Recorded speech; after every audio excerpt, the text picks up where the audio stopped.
Olá, amigos do canal Redemptoris Mater. Sejam muito bem-vindos.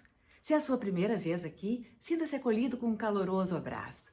É muito bom estar com vocês todos. Convidamos a conhecerem as playlists do canal, pois todas as postagens são feitas com muito cuidado para os nossos visitantes e membros. E não se esqueçam de se inscrever e de clicar o seu joinha. Isso colaborará muito com o nosso canal e fará com que mais pessoas possam ser alcançadas por aqueles conteúdos que nós aqui divulgamos. Após a oração do Cordeiro, chegamos ao coração do rito da comunhão, que é o convite à Sagrada Comunhão e sua recepção pelo Padre e pelos fiéis. No parágrafo 132 do Missal Romano, o convite e a recepção da comunhão são descritos da seguinte forma: o Padre faz a genuflexão, toma a hóstia e, segurando-a ligeiramente elevada acima da patena ou acima do cálice, enquanto está de frente para o povo, diz em voz alta: Eis o Cordeiro de Deus, eis aquele que tira os pecados do mundo. Bem-aventurados os convidados à ceia do Cordeiro, ou provai e vede como o Senhor é bom. E há também outras fórmulas. Então todos rezam: Senhor, eu não sou digno de que entreis em minha morada, mas dizei uma palavra e serei salvo. E segue-se a comunhão do Padre, em que ele faz algumas orações, enquanto reverentemente consome o corpo e o sangue de Cristo. A seguir, aproximando-se dos comungantes, o Padre levanta uma hóstia levemente e mostra a cada um, dizendo: o corpo de Cristo. O comungante responde: Amém, e recebe a Sagrada Comunhão. Tanto o diácono como o ministro extraordinário da Sagrada Comunhão distribuem a Eucaristia da mesma maneira. De onde vem esse rito nas Escrituras? No convite, eis o Cordeiro de Deus, eis aquele que tira o pecado do mundo, temos a mesma linguagem que vimos anteriormente no rito da comunhão com o Cordeiro de Deus. É uma citação das palavras de João Batista, que o padre assume do Evangelho de João 1, versículo 29, e as transforma em uma proclamação daquele que agora está presente na Sagrada Eucaristia. Assim como João apontou para as multidões o Cordeiro de Deus.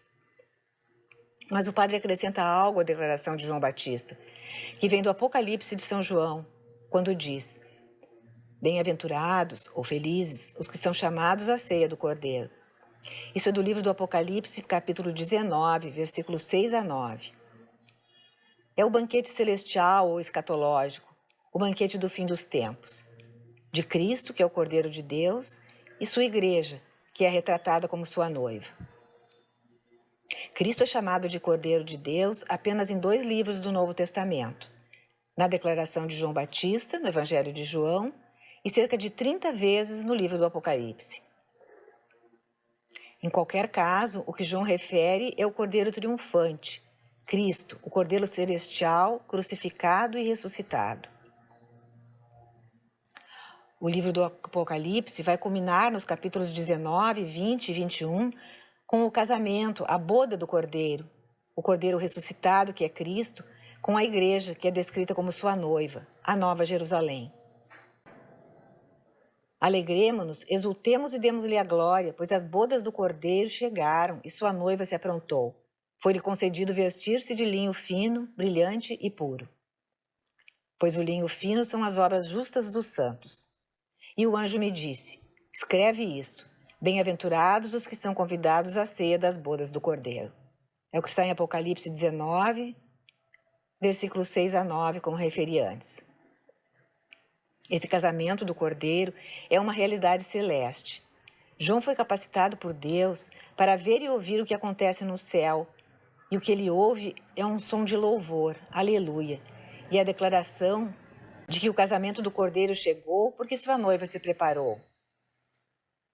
É a segunda vinda de Cristo e a união final de Cristo e sua igreja, do céu e da terra, da Jerusalém celestial e terrena, na nova criação. É um banquete eterno triunfante, uma ceia de casamento nupcial. Cristo está em glória, triunfante como Senhor dos senhores e Rei dos reis. Tudo isso é uma imagem simbólica. O grande mistério da missa é que já estamos sendo convidados a participar daquela festa celeste, que só será consumada no fim dos tempos. E nós já podemos saboreá-la agora. Podemos ter um gostinho dela na celebração da própria Eucaristia. A próxima passagem da Escritura no rito da comunhão é a história de Jesus e o centurião. Vale a pena lembrar a história pensando sobre o seu significado para essa parte do rito da comunhão na liturgia. Mateus descreve: quando Jesus entrou em Cafarnaum, um centurião veio até ele implorando e dizendo: Senhor, meu servo está paralisado em casa, em terrível angústia. E Jesus disse: Eu irei e o curarei. Mas o centurião lhe respondeu: Senhor, não sou digno de que entres em minha casa, mas dize somente uma palavra e meu servo será curado. Pois eu sou um homem sujeito à autoridade, com soldados sob minhas ordens. Digo a um, vai, e ele vai, e a outro, vem, e ele vem, e ao meu servo, faze isto, e ele o faz. Quando Jesus o ouviu, maravilhou-se e disse aos que o seguiam: Em verdade vos digo que nem em Israel encontrei tamanha fé. Depois que o centurião responde com esta fé, Jesus completa: Eu vos digo que muitos virão do Oriente e do Ocidente e se assentarão à mesa com Abraão, Isaque e Jacó no reino dos céus. É Mateus 8, versículos 5 a 11. Então, é o próprio Jesus que liga a resposta do centurião com uma profecia do que os judeus chamam de banquete messiânico, daquele tempo em que viria a salvação, e remonta ao livro de Isaías, capítulo 25. Nesse banquete, não apenas os israelitas virão, mas Israel e os gentios, e a própria morte será tragada para sempre e os pecados serão perdoados. Portanto, Jesus liga a resposta do centurião à sua fé pessoal e ao banquete escatológico, onde o Messias e os santos do Antigo Testamento, Abraão, Isaque e Jacó, e até mesmo os gentios, festejarão para sempre na vida eterna. A Eucaristia é o cumprimento do banquete celeste profetizado não apenas por Isaías, mas falado por Jesus em resposta à fé e humildade do centurião. Toda vez que a missa é celebrada até o fim dos tempos, as palavras do centurião ecoam e a profecia do banquete messiânico é cumprida. O último fundamento bíblico no rito da comunhão é de São Paulo, em sua carta aos Coríntios. A primeira carta aos Coríntios, 10 e 11. Paulo fala da preparação para receber a comunhão, sob pena de se receber indignamente. Eis a citação: O cálice da bênção que abençoamos não é uma participação no sangue de Cristo? O pão que partimos não é uma participação no corpo de Cristo? Porque há um só pão, nós, embora muitos, somos um só corpo, porque todos participamos do mesmo pão. Portanto, todo aquele que comer o pão ou beber o cálice do Senhor indignamente será culpado de profanar o corpo e o sangue do Senhor. Examine-se, pois, o homem a si mesmo, e assim coma do pão e beba do cálice. Pois qualquer um que come e bebe sem discernir o corpo, come e bebe da sua própria condenação. É por isso que muitos de vocês estão fracos e doentes, e alguns morreram. Desta passagem vem a linguagem da comunhão. Paulo diz que o cálice da bênção é uma participação, uma comunhão no sangue de Cristo. O grego ali é koinonia, que significa comunhão. No latim, da Bíblia Vulgata, traduzida por São Jerônimo, é comunicatio. É uma comunhão, uma comunicação no sangue e no corpo de Cristo. Por isso falamos sobre a Sagrada Comunhão, porque Paulo está descrevendo a união que é experimentada através da participação do corpo e sangue de Cristo na Eucaristia, com Cristo e entre todos os fiéis. Além disso, vemos como esta é uma das passagens-chave que mostra que Paulo acredita na presença real de Cristo na Eucaristia, que as espécies eucarísticas não são apenas um símbolo ou sinal, mas, na verdade, o corpo e o sangue de Cristo.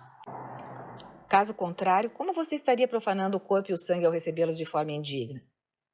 Por isso, Paulo exige um exame de consciência antes de se comungar. E quanto à tradição? Onde está o rito da comunhão na tradição? Já no século I, naquele documento de que já falamos, conhecido como Didaquê, o ensinamento dos apóstolos, lemos que os primeiros cristãos não apenas recebiam a Sagrada Comunhão, mas se preparavam para ela confessando os seus pecados. A Didaquê diz assim: No próprio dia do Senhor, reúnam-se, partam o pão e deem graças, tendo primeiro confessado os seus pecados, para que seu sacrifício seja puro. Se você já se perguntou por que a igreja exige que a pessoa se confesse se cometeu um pecado grave antes de receber a Sagrada Comunhão, essa é a tradição da igreja desde o tempo dos apóstolos e do tempo do Novo Testamento. Por outro lado, no século IV, Santo Ambrósio, dando as suas catequeses mistagógicas para pessoas que acabaram de receber os sacramentos, recém-batizadas, e que receberam a primeira comunhão e a confirmação, explicando a Didaquê 14:1 sobre o significado místico desses ritos, diz assim: não é insignificante que você diga amém, reconhecendo em espírito que você recebe o corpo de Cristo. A palavra hebraica amém significa é verdade, assim seja ou eu creio. Ambrósio explica que o amém ali é uma confissão de fé de que a Eucaristia é realmente o corpo de Cristo. Palavras que o padre disse quando levantou a hóstia diante do comungante. É uma expressão da fé individual. Muitas coisas poderíamos falar sobre o que está acontecendo misticamente nesse momento. Ao tomar a oração do centurião e colocar na boca dos fiéis, a igreja prepara para a recepção da Sagrada Comunhão por meio de uma oração que enfatiza a fé e a humildade. Santo Agostinho fala dessa oração dizendo: vocês pertencem àqueles que foram convocados do Oriente e do Ocidente para se sentarem no reino dos céus. Um segundo elemento importante em termos do que está acontecendo diz respeito à palavra amém, que o comungante responde. Em seus sermões do século V, dados na missa em Roma durante o seu pontificado, o Papa Leão Magno reflete sobre o significado desse amém. Ele lembra: já que o Senhor disse, se vocês não comerem a carne do Filho do Homem e beberem seu sangue, não terão vida em vós, vocês devem participar da mesa sagrada de tal forma que não duvidem doravante da verdade do corpo e do sangue de Cristo. A fé acredita no que a boca está recebendo. Em vão respondem amém aqueles que argumentam contra o que recebem. Às vezes, hoje em dia, as pessoas perguntam: por que os cristãos de outras tradições, como as protestantes, por exemplo, não podem receber a Sagrada Comunhão licitamente em uma missa católica? A resposta é que não acreditam na verdade professada pela fé católica, da presença real do corpo, sangue, alma e divindade de Cristo na Eucaristia. Dizer amém e não acreditar no que a Igreja acredita sobre a Sagrada Comunhão seria uma mentira, uma espécie de sacrilégio público. Leão Magno explicou como a fé do comungante tem que se correlacionar com a fé da Igreja, especialmente nesse momento da Sagrada Comunhão. Ou seja, eu creio, assim seja, ao corpo e sangue de Cristo. Além disso, o Catecismo da Igreja Católica fala no comportamento corporal, gestos, vestimentas, que devem transmitir o respeito, a solenidade e a alegria deste momento em que Cristo se torna nosso hóspede. Isso está no número 1385. A partir do ensinamento de Paulo sobre examinar-se e comer o sangue e o corpo do Senhor dignamente, o Catecismo explica por que a Igreja exige o sacramento da reconciliação ou confissão antes de se receber a comunhão se a pessoa está em estado de pecado grave. É também por isso que a Igreja prescreve um jejum de 1 hora antes da comunhão e pede gestos e roupas que denotem a reverência e respeito. Tudo isso por causa da presença real de Jesus na Eucaristia, porque ele está verdadeiramente presente. Como diz São Paulo, seu corpo e sangue estão verdadeiramente ali, e, portanto, qualquer um que os coma ou beba de maneira indigna está, na verdade, profanando o precioso corpo e o precioso sangue de Cristo, que foi derramado por nós no altar do Calvário e está sendo derramado por nós no altar da Eucaristia. Então, esta é apenas a resposta adequada para algo pelo qual todos nós somos indignos. Somos todos como o centurião. Não somos dignos de ter Cristo vindo, não apenas sob o teto de nossa casa, mas sob o teto de nossa boca e em nossos corpos. Então a Igreja nos dá ritos, orações e palavras das próprias Escrituras, inspiradas, para que possamos estar prontos, para que possamos estar preparados para receber o Senhor, e que nossas almas, como a do servo do centurião, possam ser verdadeiramente curadas.